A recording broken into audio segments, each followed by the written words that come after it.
Strong Enough merch is now available. Go to strongenoughpod.com and check out all the stuff that you can get so that you'll have those daily reminders that you are strong enough, you are worth it. Welcome to the Strong Enough podcast, where we talk about the challenges and celebrate the triumphs of people just like you. I'm your host, Claudia. Today's guest is going to talk about a toxic and challenging work environment that led to difficulties in his personal life. He was able to get away, but then he suffered from imposter syndrome. He's going to talk about how he was able to cure that and give tips and tricks on how you can be more productive and happier in your work and personal life. Please help me welcome Rafi Pryntz-Nadworny. Rafi, how are you today? I'm good. Thanks for having me here. Thank you so much for being here. And I am loving your background right now. For the listeners that can't see it, we are in space. How did we get there? That's a good question. It's one of the default photos that you can choose on Zoom. Well, I like it. I think this is somewhere, I don't know, Africa, maybe I'm wrong, or Italy. I am geographically challenged, so I will just agree with you on that and just say whatever you say about it, you are definitely right. Rafi, I would love it if you would tell the audience a little bit about yourself. Sure. So I'm a marketing operation manager by day, and I work for a kind of like insurance, payroll, is a PEO company. So we do all the boring stuff that, and allows entrepreneurs or business owners to do more fun things. So I just started that job literally like a month and a half ago, but I've been doing this for over 7 years. And outside of that, I am a shiny object generator. So that's someone who has way too many startup ideas to actually be able to implement. So I have a few on my plate that I'm currently juggling. I also am a juggler, so I could do over like 6 objects at a time. So balls, rings, clubs, Diablos, like I've been doing that for over 15 years. I also do partner acrobatics in my spare time. That's kind of like me in a nutshell. That got way more interesting than I was anticipating. I have to tell you, I have tried to juggle before and I just can't seem to get it, but maybe I just haven't tried hard enough. Well, there's try harder or try smarter, right? So I spent 3 weeks of my life because I saw a friend do it. I'm like, I'm gonna learn. So I did not eat, I did not sleep, I didn't talk. I was just like, I'm gonna do it. I kept dropping. I finally got it within 3 weeks. Then we're talking like the bare minimum, like just get 3 balls down, right? And I'm showing my friends. I'm like, hey, this is what I learned. This is so cool. They got it within the hour. So either my talented friends are just throwing out the curd, or it's just easier to learn when you have someone to help you out. I think that's exactly what it was. You gave them the edge. I like to think I'm a great teacher. I would agree with you. Well, we talk a lot about relationships on this podcast. That's kind of the whole purpose.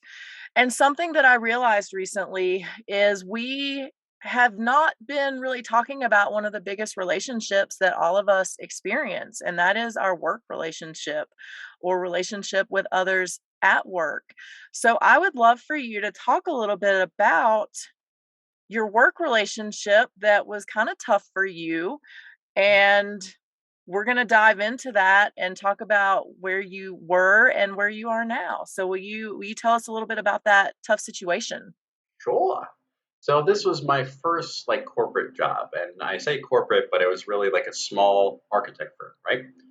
So I had done like lots of little jobs right out of college. It was a tough getting like my first gig, and this was handed to me by a friend who had worked there, or I was actually working there as an architect. So like, hey, we're looking for kind of like a marketing / administrative position. And at the time, I was like desperate. I got to do it. So the official title was Executive, Administrative, and Marketing Assistant. And I quickly learned the longer the title, the more work you have to do. So I had 3 different bosses. I literally was in the middle of all 3. And I would have these conversations just fly over my head. I'm like, Rafi, tell Mark that he has to attend this meeting on Friday. And then Mark would say, no, I can't. I have pre-existing plans. Tell Ted that I can't make it. Like they're just like like it's like having two divorced parents at a long dinner table. You know, the kind of like comedic skit where the child has to go back and forth. Mommy says, you know, like that. And I was literally in the middle of it. Um, so most of my time at this firm was helping the CEO, the president of the company. And then for a portion of that was actually like helping the senior marketer with their task. And then there was a couple like small bits of things that I helped the VP with. So that was kind of like my role in the company.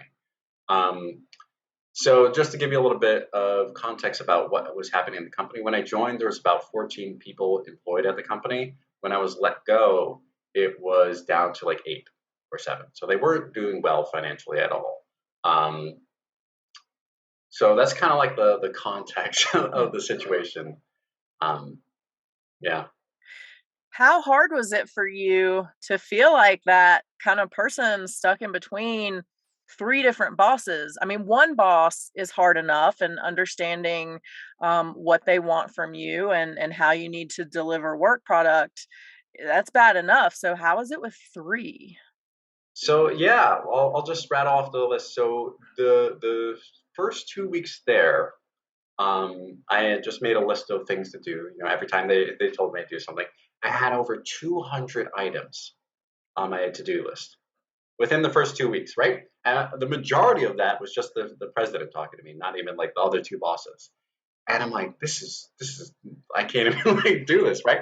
And every time I would start, and it's not as simple of like, here's all the items that we want you to do, right? As clean as day.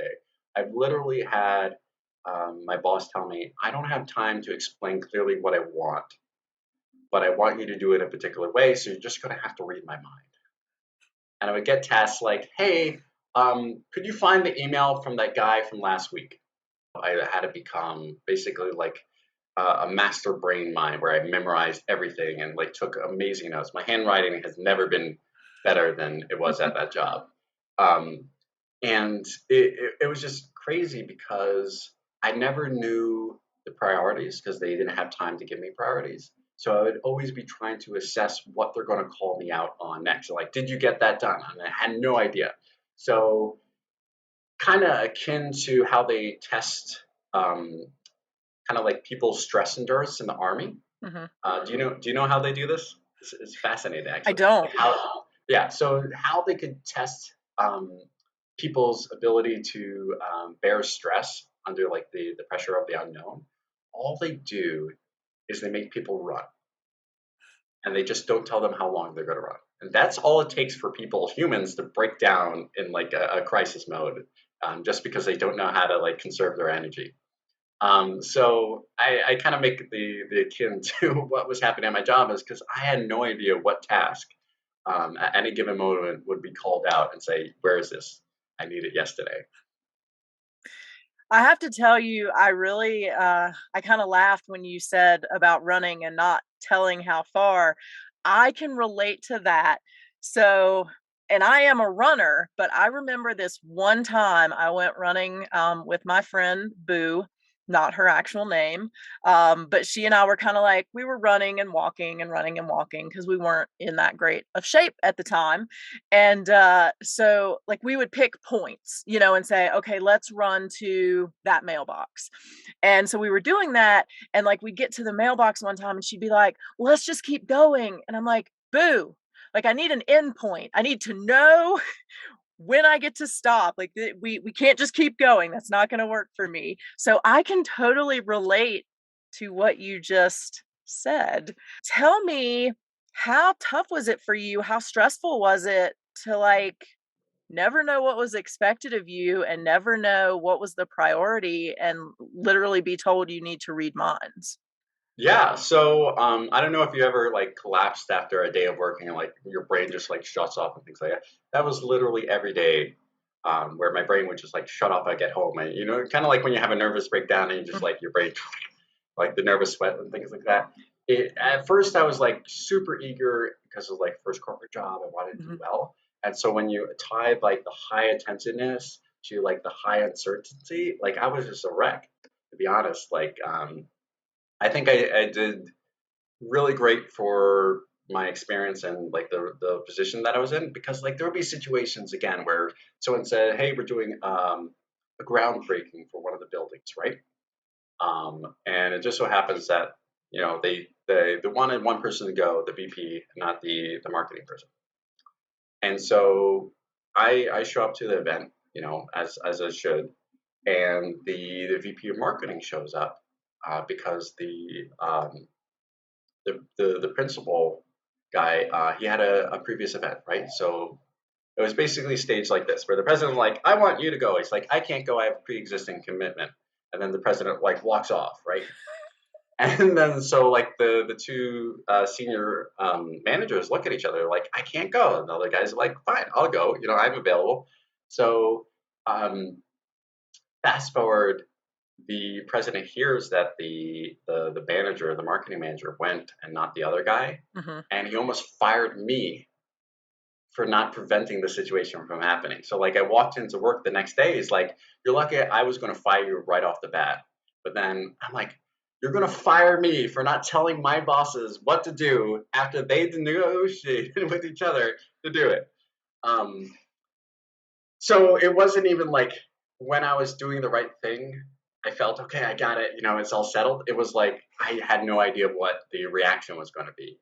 Like I spent almost 2 to 3 weeks organizing boards because like he had like a lot of like the dream boards or vision boards, things like that. He had a lot of those, but for architecture, so like a lot of like architecture was like, well, what kind of like things do you want to see and things like that. So hundreds of boards, these phone boards. So he's like, I can't find everything, can't find them. So they assigned me to like sort through all these boards. So I spent like 2 weeks like just dust everywhere, like fixing them out, organize them by industry, by size, all that.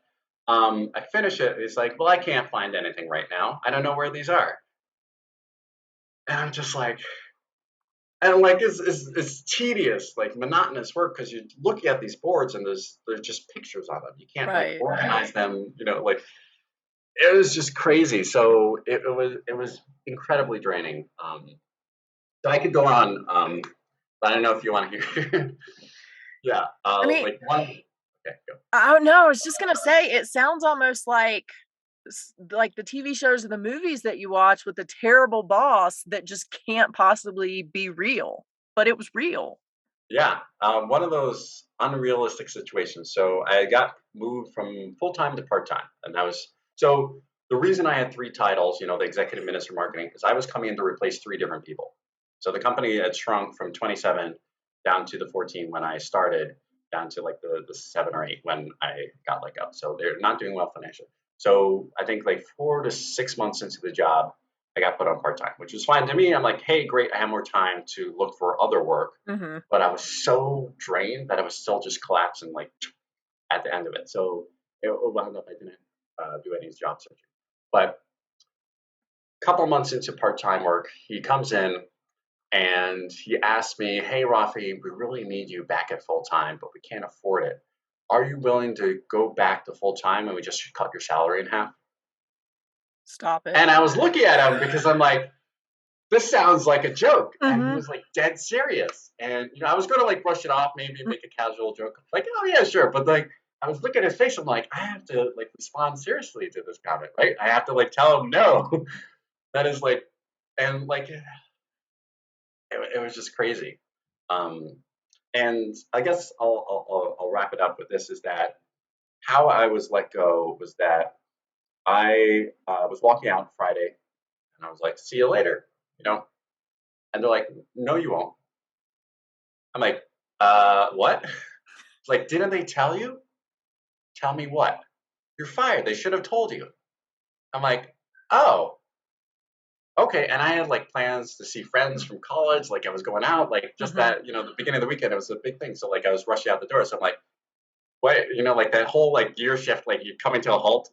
It's like, yeah, hold on, they should have told you. I'm like, wait, where? So it goes in, and so the wife is the HR/accountant. So a really small firm, right? And they start arguing in front of me on whether or not they actually fired me. Oh my gosh. And I, at this point, because, everything is like come up, like it's just a bad job. So I'm like, hey, listen, I need to go. I have plans. I was going to have fun this weekend. Call me on Monday if you want me to come in. And I, right, decided that, like, no, you got to stay. We got to sort this out. like, no, I'm leaving. That's kind of how it was let go. Yeah. So kind of tied that into a bow. But that's really impacted the rest of my career because I've always been terrified of that happening in future jobs that I've had where they're just like, hey, it's Friday, you're gone, right? No notice, no warning, no Nothing. indication. Yeah. Were you scared at any point because this was your first corporate job? Like, were you fearful that this is how corporate America was, that every job was gonna be this way? I will say that it definitely affected me, right? And it's fortunate that the next job was actually really great and as close to my dream job as possible. I was there for 6 years. Part of it because I loved it so much. Part of it because I was terrified because I knew how bad it got, right? Mhm. And I knew from like working at a restaurant and like other like painting, like I knew like it got shady, but not like that terrible. So like when I found something that where the boss was decent, they Mhm. respected the hours and things like that. Maybe because of a startup, there was some like crazy things going on, but that was more attributed to like growing pains than bad Right. management. But yeah, if it hit still to this day, I have in the back of my mind whenever I get like the VP of marketing or like the CEO, like, hey, we need to talk. Like always in the back of my head, like they're gonna fire and it's really hard to quiet that voice. Um, yeah, Yeah, I can't imagine, always feeling that way. And it also seems like you would be in a position where you're just always uncertain of your work because you never got any good feedback. So was that something that also carried through for you, at least for a while? yeah. I mean, I think I love feedback, so I'm the kind of person, tell me it sucks, tell me it's great, but like, give me something that I could use to improve. Right? Mhm. That's my policy. So, like, I would do musical performances. I used to do musical theater, and people are like, "Oh, that's so great." I'm like, "Yeah, but did you see the second part? I messed up my line there." And they're like, "Yeah, yeah, but it was great." I'm like, "But give me something tangible." So you Mhm. walk off in a huff because like I wasn't like actually, oh, thank you so much, I appreciate it. I was just terrible at accepting compliments until I got better at it. But like I was always like, how can I improve? Mhm. Um, so I think that made me incredibly thirsty to like get feedback. And I've had other bad managers at other jobs where the feedback is like, yeah, he does his work. I'm like, so yeah, I would say that it still impacts me today, where I'm just constantly looking for feedback. Try and part of my job as marketing operations. For those that are not familiar, it's kind of like the IT and marketing, but it's all about figuring out how systems work.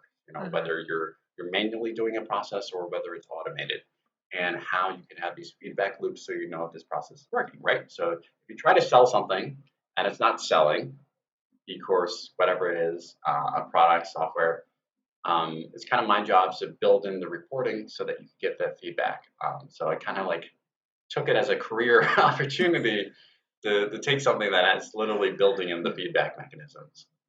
I love that you kind of made your life's work for now about feedback.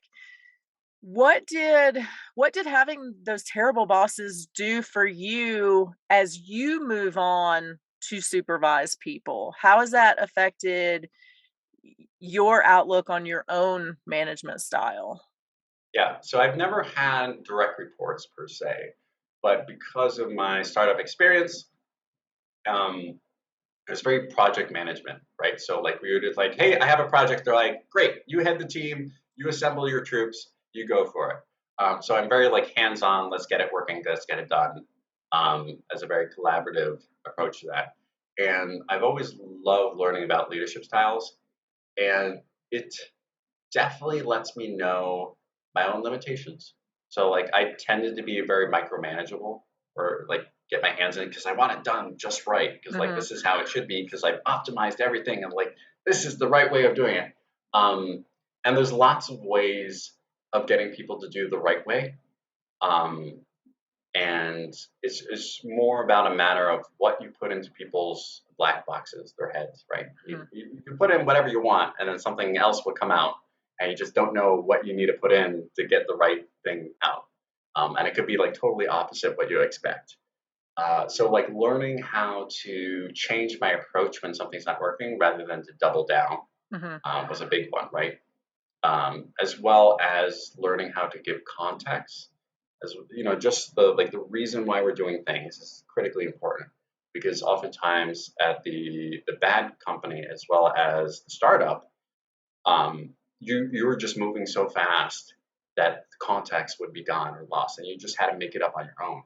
And so, giving people context so that they don't have to like rebuild the wheel in their head, rethink all your thoughts just to get to where you are, so that they could do your task, right? Because I had to assume what the CEO wanted at the Right. startup, so I could do it because he had no time to tell me. So those are kind of the things I learned as far as like working with other people and managing projects and teams. You talked about going home at night and being just physically, mentally exhausted from being in that environment. So, did this toxicity manifest itself in any other ways outside of work? Yeah, I mean, I would not be amiss to say that my mood was like right along the lines of like depression. Like, Mhm. you know, I was incredibly stressed. Um, I was hypersensitive. You know, anything that occurred, like it would just tick. Just because like I was always constantly trying to be aware of the smallest movements or to like try to memorize things. So like Mhm. I would always be over alert. And it just makes you very, you know, like when you had 7 cups of coffee, you're like super jittery. It's not actually working, right? So like kind of like that crazy adrenaline energy when it goes on too long, where you're just kind of like, you know, shaking and jerking, and you're not actually coherent. Those are other effects that happen. I mean, I will say that I felt completely degraded as far as like my self worth and things like that. Like I can't get another job because I can't even get this one right, you know, and I'm just barely doing, you know, the minimum. Those kind of things. Yeah, so there's a lot of impacts that happen. Yeah, and it sounds like the impacts even started to turn internal, like you said, that, oh gosh, I can't even do this. What good am I?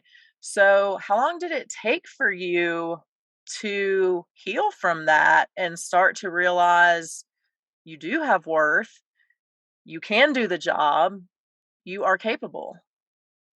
Yeah, so I would say there's some certain still parts that I'm healing, or you know, I can still hear the voice in the back of my head. You're gonna get fired, you know, like. But I Right. don't think there's any way of turning that off ever.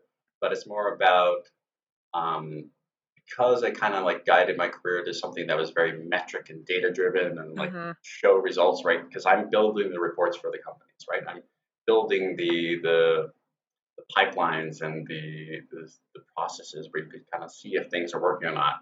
Um, it's kind of helped me validate my worth.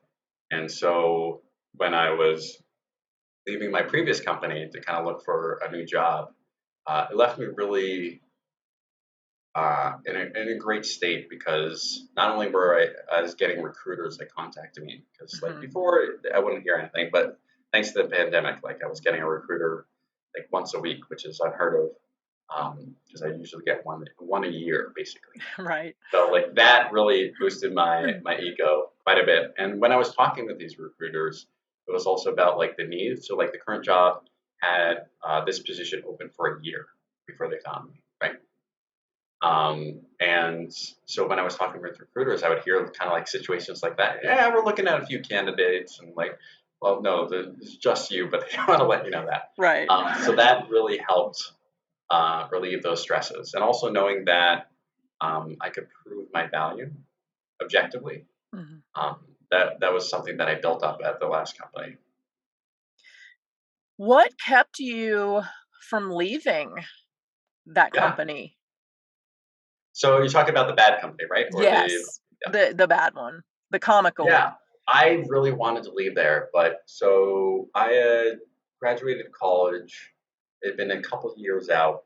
I hadn't found a job that I really wanted, and this was kind of like the first real paying job, you know, not like minimum wage. Mhm. So and I had gotten a car, you know, things like that. So like I had some like financial obligations to pay off, even though I was living rent free at the time, and I really wanted to find another job, but I was also like terrified of like maybe it got worse because I always hear horror stories, right? Where it's Mhm, even worse than mhm. what you have now.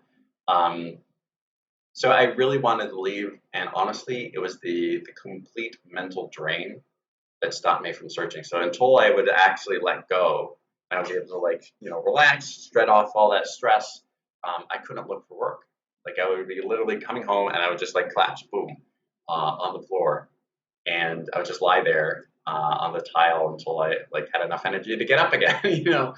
Like it was crazy. So that it was just sheer mental drain that kept me at the job because I was too tired to look for anything else. Which is horrible. Um, did you realize right away that they had done you a favor when they let you go? Yes. I mean, my first thought was thank goodness because now I could collect unemployment Mhm. versus like not. So that was a great benefit. Um, and I don't know if even I like talked to them about that. I'm like, hey, did you fire me or let me go? Like, I just want to make sure like you let me go, right? They're like, yeah, we let you go. Mm. Um, so that was kind of like the biggest benefit that I got out of it. Were you picky? So once you were out of there and realized, how terrible it was, were you pretty picky about your next position because you did not want to end up in a similar situation? Yeah, so I try to start my own company. So there's a thing called SCORE, I believe. It's a program. So when you're in unemployment, you have two options. One, you could look for a certain number of jobs each month or Mhm. week, or you could claim that you're working on your own business and just show progress on that, right? And there's a workbook and things like that. I'm like, I'm going to start my own business. Like, I'm not going back. If this is the corporate world, I'm not going back. So I tried that and I struggled a little bit because the idea that I had was basically build a university. So I should have picked a more tangible business Mm. idea, right? Um, and so once that ran out, I started looking for work again, and I applied to over like 200 jobs. I moved to New York City, spent all my savings. I was down to like $2,000 in my bank account, and I was going to give up on a career in marketing. Right, I was just Mhm. done. Right, after 200 applications, I forget how many interviews and like two callbacks, and like I was really close to getting one, and they're like, "Hey, we're going to close the position and just fill it internally. Like we're removing the role." And I'm like, "Come on." And I was like one of the top people in Mhm. the last line of interviews. So literally the day before I come home to my home city from New York, I get a call from a friend. They're like, "Hey, we have this startup. Someone's boyfriend is looking for a marketer." And I'm like, you know what? I'll take the interview. Like, I'm giving up on marketing anyway. So like, if it doesn't pan out, whatever. I'm gonna install solar panels on people's roofs. Like, I'll spend my last Mhm. 2 grand on a certification, and that's gonna be my life now, right? Because I Mhm. spent 3 years out of college just looking. So Sunday night, drive back to my city. So it's a 6 hour drive. Monday morning, I get up. My suit's wrinkled because like I couldn't pack it that well. So like I show up to interview, I do mediocre, right? There's interviews things like, hey, we're looking for someone who's like really strong in copywriting, or our audience is technical writers. I'm like, yeah, I can't write. Do analytics, I could do it, but like I was just kind of like, I had just gotten in from New York the day before, so like I was just kind of mediocre. I'm like, I'm gonna be real honest with you. I'm great with data analytics. Writing, it'll take me 4 times longer than like a normal person, right? And so I leave, I don't think anything about it. And then I get the offer letter out of the blue. I'm like, man. So they gave me until like Thursday, so I had like 2 days to think about it. But I'm like, Mhm. yeah, I'm going to do it. And so I had that job for 6 years.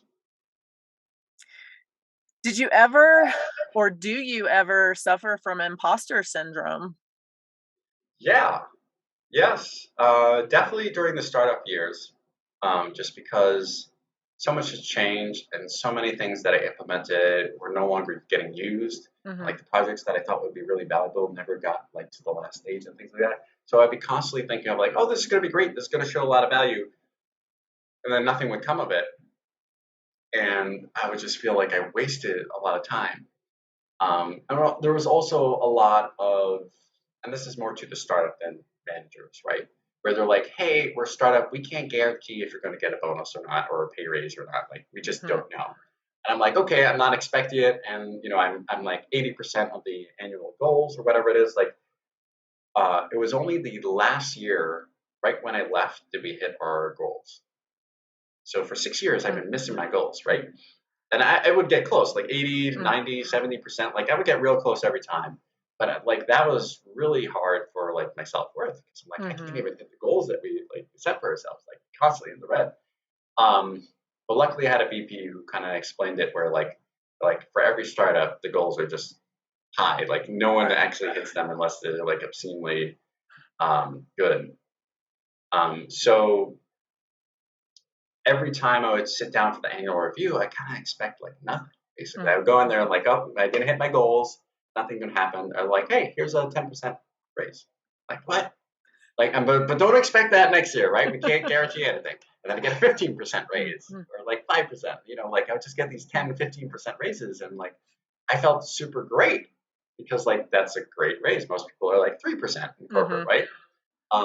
I had started with a pretty low salary, so they were kind of like boosting me up to the industry. But um, yeah, it was kind of that dichotomy of like I'm not hitting my goals, but now they're giving me big bonuses and raises. Like it just so after a while, I'm like validation comes from within. Let me just focus on the metrics and knowledge that I know is valuable in the industry.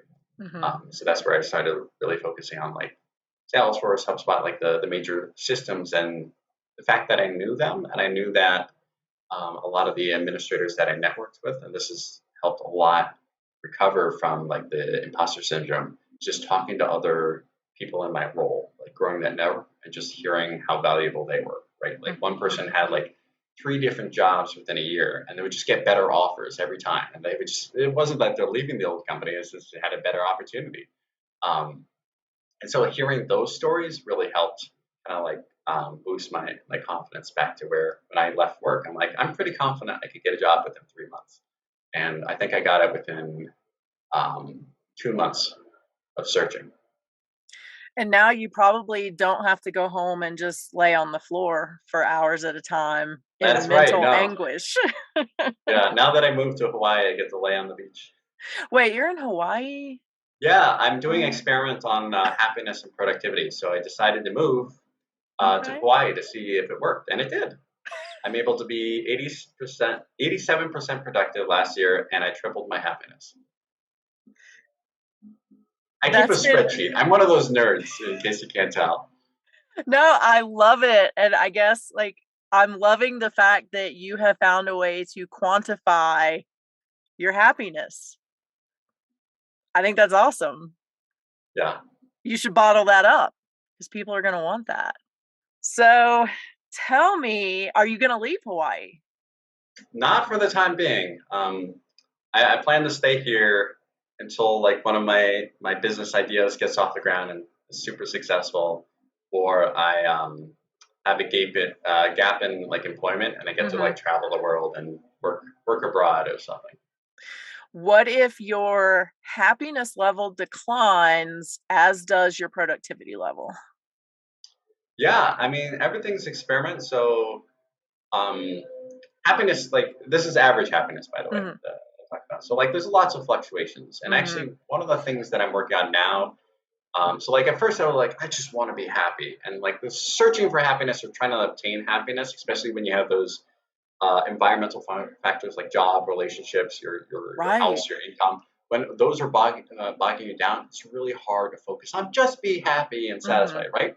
And so part of the reason I moved to Hawaii away from my friends, my families, everyone I knew, is that it's really hard to create your own environments, right? mhm, You're basically building your entire surrounding. So that's why I moved here. So it was less about trying to maintain a bare minimum. It's more mhm. about how much fluctuation can I manage, right? Because I used to think that, I guess, as a male in America, that emotions are bad. You should be like uptight and like be able to control every situation and not like break down crying. And now that I've gotten a little bit more older and more wise, I hopefully, it's less about that and more about how you could channel the emotions and how much of emotions you could channel at one time safely. So that's kind of like my big goal here. So it's not about maintaining happiness. It's more about when I'm unhappy, can I manage that in a safe way and also like kind of guide myself out of it when I'm ready. What advice would you give to people who look at happiness, and there are all those external things that are going to contribute to your situation, like your job, your location, your family or significant others. What can they do to manage that a little bit better?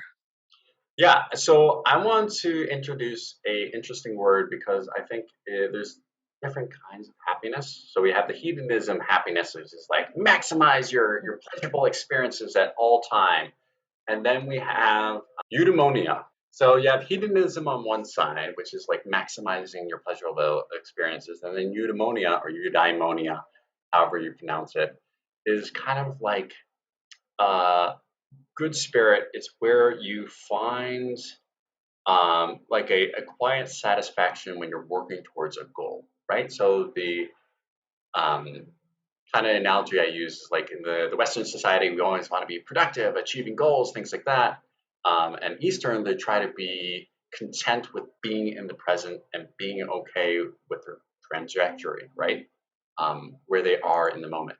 So when I talk about happiness, I'm often talking about being okay on where you're headed in life rather than feeling like super elated and excited. So like when it comes to like startup ideas and like projects and things like that, I feel happy in the sense that I'm really looking forward to the project that hopefully, it might take years and things like that to come to fruition, right? My ideas come to life.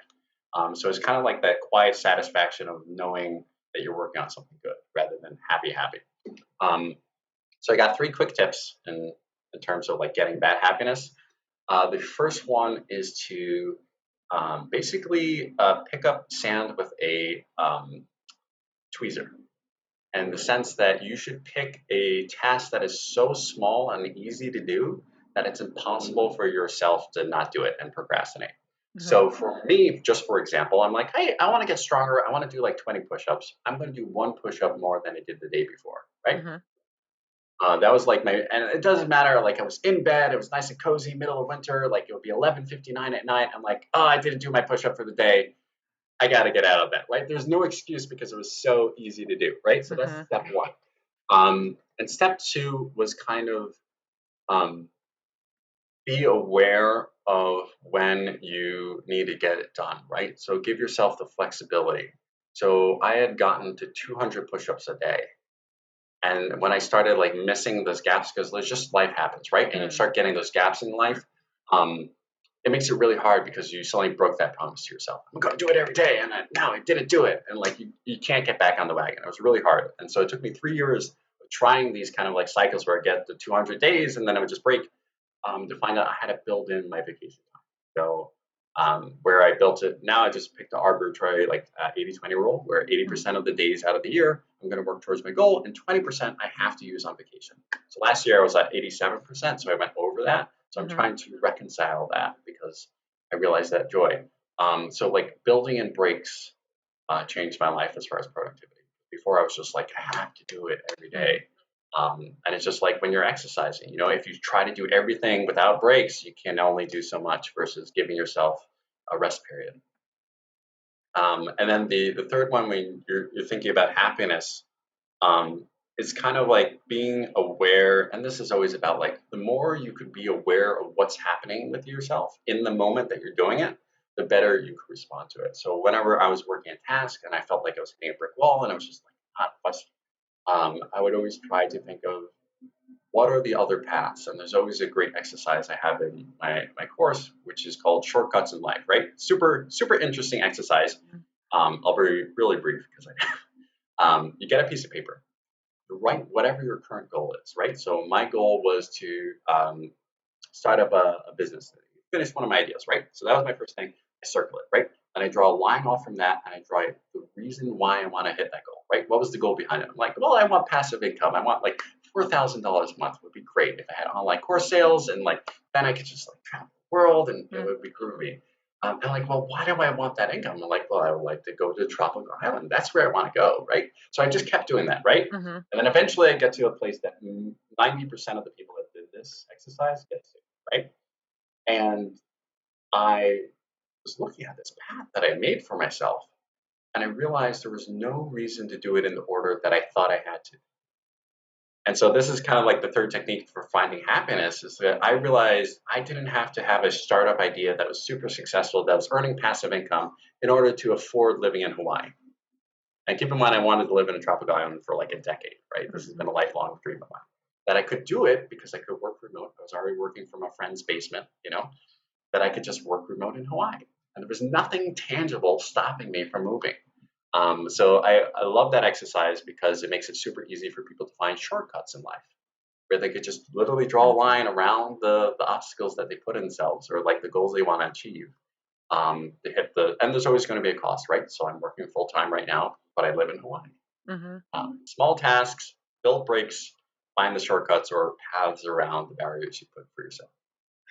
I love it. Now, you mentioned that that was part of your course. I know that there's a wait list right now, but talk a little bit about what you are teaching people. Yeah, so I do have a pre-recorded, like everyone could take it, course that kind of goes through productivity, motivation, and procrastination. So it kind of gives you the neuroscience and like techniques behind productivity. So if you want to be productivity, but there's a catch. So you could take it. It costs pretty cheap, but with more knowledge, and this is what I found for every course on productivity and every article I read, it actually prevents you from getting things done. The more you know about a topic, the harder it is to make a choice. This is actually a psychological, I don't know what you want to call it, theory that has been proven. So I always put that as a caveat if you're going to take the pre-recorded version of the course. Like, do it. It's great. Knowledge is great, right? I constantly learn, but that's a form of procrastination and it makes it harder to take action. And so the waitlist is a way of building a virtual environment. So if you can't move to Hawaii, Mhm. for those people that procrastinate on their ideas. So it's focused on people that want to be entrepreneurs, the big dreamers who have the ideas on the back burners, but they have a full time job, they have a wife and kids, or a husband and kids, or just kids, and they have like literally only 10 minutes a day to do something with the before the brain explodes, and they're trying to get that idea into reality. So that course is all about helping people. So it's all about like operations. How do you get things done in a minimum amount of times, 10 minutes a day, giving you the environment and tools so you're able to work with experts who would do things in a tenth of the time it would take you, right? So like for me to set up a content management system or like your website, like a day, right? Mhm. Someone else it might take them a few months.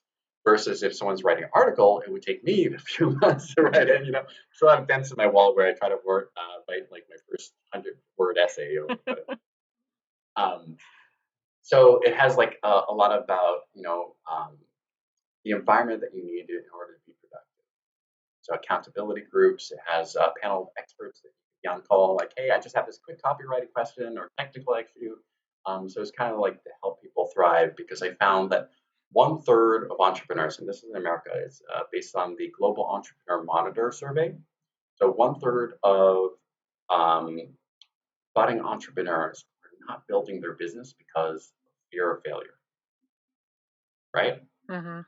So 60% they see opportunity in the marketplace. About half of them have the skills to take advantage of that opportunity, and yet 1/3 of them are not doing anything because of what's in their head. You gotta get rid of that. Yeah, Tell me a piece of relationship advice that you would give, but let's go with work relationships. yeah. So one of the most valuable things that I do now in interviews for people that are like I was interviewing the replacement for my role at my old company, just because I'm a super nice guy, and they're like, "Hey, could you interview new candidates?" So I love that at company, right? Um, is the network outside of your job, right? Everyone talks about like, making sure you're on good terms with your manager, your boss, showing, just touching base, being visible. I was just talking with a person who did 20 years in finance and the biggest banks in Australia. And she basically was able to hit that top level management position because she was so visible. But for me, it was always being visible and talking and building a network outside of work with Mhm. my colleagues or with people in different positions because that kind of gave me a outside view in. and that really helped me with like understanding my own value, understanding like what skills I had to learn that would help my company, Mhm. um, as well as like what I was doing wrong that I could fix pretty easily. Love it. We are going to take a quick turn here before I let you go. We talked about tattoos earlier before we started recording. You can't see my tattoos today, but I have some. And I know that you don't have tattoos, but here's what I'm going to ask you. So let's say, because I don't know what your barrier to tattoos is. So whatever it is, let's say tomorrow you're getting a tattoo. It's going to be free. It's not going to hurt. You will be able to snap your fingers and make it disappear and reappear whenever you want. So it doesn't have to be with you forever. What would you get and why? Yeah, so I could actually share my screen, but a it'd be a manta ray that has like multiple animals within it. So I always like the tribal design. Mm-hmm. Um, and so it's very tribal. It has like a turtle, a shark. I have like the design pulled up, but I Love can't it. share it right now. It's fine. Um, and yeah, I've always been fascinated with like the tribal design because like the allowing people to kind of like fill in the gaps of their Mm-hmm. imagination with a couple shapes has always helped. Um, Nice, super it's just sea cool. creatures because I like the tropical island. That's Yeah. kind of Well, and I love that you already have a design plan. So maybe one day. Maybe. Maybe. yeah. Maybe at least like a temporary one for There you starters. go. Yeah, and I appreciate that. You did say earlier you almost got a temporary tattoo today, so I do Yeah, appreciate the commitment to our tattoo talk. Well, Rafi, where can people find you? So if they want to learn more about your course, if they want to procrastinate and take the pre-recorded version, or if they just want to come hang out in Hawaii, where can they find you? sure. So I'm in Oahu, Hawaii, downtown Waikiki. So that's where to find me in reality. But you could always go to my website, ideastrider.com, because I help people find their strides and bringing their ideas to life. So ideastrider.com. You could also find Ideastrider on Instagram, on Facebook, on LinkedIn. It's all called Ideastrider. So pretty easy to memorize. Absolutely.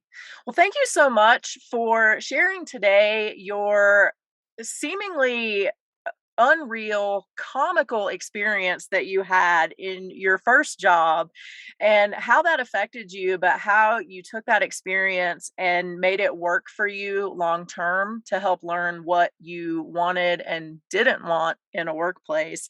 And thank you so much for sharing the tips to happiness. Those are unreal and I think so meaningful, and hopefully people will get so much out of that. So, thank you for your time. There you go. Thank you. If you enjoyed today's episode, don't forget to subscribe and follow us on social media so you'll never miss what's going on. Remember, until next week, you are strong enough and you are worth it. Thank you for listening to the Strong Enough podcast. You can find us on your favorite podcast platform by searching Strong Enough. And on YouTube, we're on the Spear Talk channel. Don't forget to follow us on Instagram and Facebook at Strong Enough Pod. If you have suggestions for an upcoming episode or a future guest, please reach out at strongenoughpod@gmail.com. Remember, you are worth it.